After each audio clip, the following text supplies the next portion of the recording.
आप सभी को नमस्कार। आज मैं आप सभी के समक्ष शिव भगवान से संबंधित एक कहानी लेकर आई हूँ कि शिव जी भगवान गृहस्थ होने के बाद भी शमशान में क्यों रहते हैं, इसमें क्या रहस्य छिपा है। तो श्रवण करते हैं। भगवान शिव परिवार के देवता हैं, वह विवाहित हैं। उनके परिवार में पत्नी पार्वती, पुत्र गणेश व कार्तिकेय और बेटी अशोक सुंदरी है। जहाँ कैलाश पर्वत पर वह सपरिवार रहते हैं, वहीं अकेले शमशान में रहने के कारण शमशान के देवता भी माने जाते हैं। आखिर क्यों भगवान शिव गृहस्थ होते हुए भी शमशान में रहते हैं। सनातन धर्म में सावन के पवित्र माह को भगवान शिव का महीना माना जाता है। इस महीने लोग पूरे मनोयोग से शिव की आराधना करते हैं। शिव के अलग अलग स्वरूपों की इस महीने में पूजा की जाती है। शिव अपने कई स्वरूपों में एक शमशान के देवता भी हैं। वह गृहस्थ हैं लेकिन शमशान में निवास करते हैं। आखिर ऐसा क्यों है कि शिव शमशान में रहते हैं, इससे वह संसार को क्या संदेश देना चाहते हैं। तो आइए जानते हैं आपके मन में आए ऐसे ही कुछ सवालों के जवाब। सनातन धर्म में भगवान शिव को सबसे रहस्यमयी देवता माना गया है। उनकी वेशभूषा ब्रह्मदेव और भगवान विष्णु से बिल्कुल अलग है। शिव पुराण के अनुसार गृहस्थ शिव जी के परिवार में माता पार्वती, भगवान गणेश, कार्तिकेय जी और नंदी शामिल हैं। गृहस्थ होते हुए भी उनका स्वरूप एकदम उल्टा है। जहां वह कैलाश पर सपरिवार रहने के कारण कैलाशपति कहलाते हैं, वहीं शमशान के एकांत में रहने के कारण उन्हें शमशान का देवता भी कहा जाता है।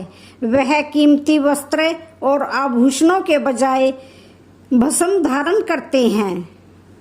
तो सबसे पहले समझते हैं कि भगवान शिव शमशान में क्यों रहते हैं।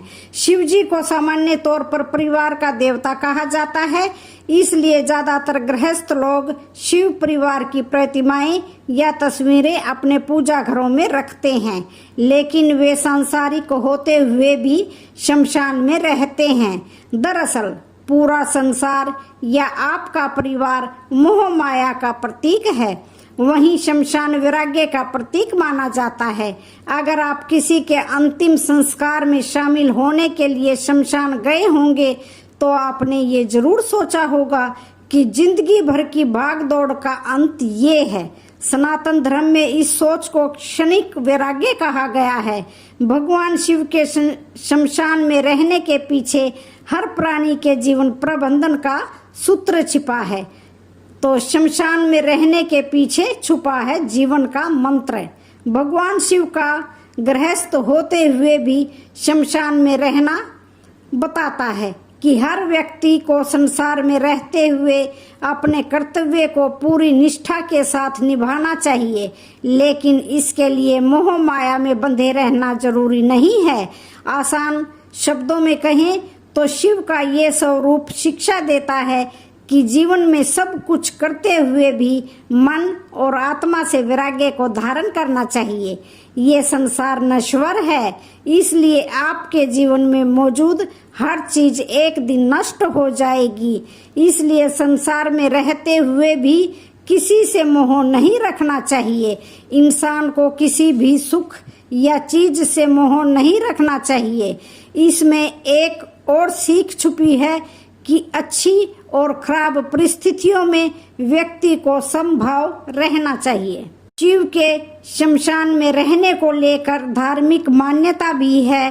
दरअसल सनातन धर्म में शिव जी को सृष्टि का सहारक माना गया है। मान्यताओं के अनुसार ये सृष्टि बनती है और बिगड़ती रहती है।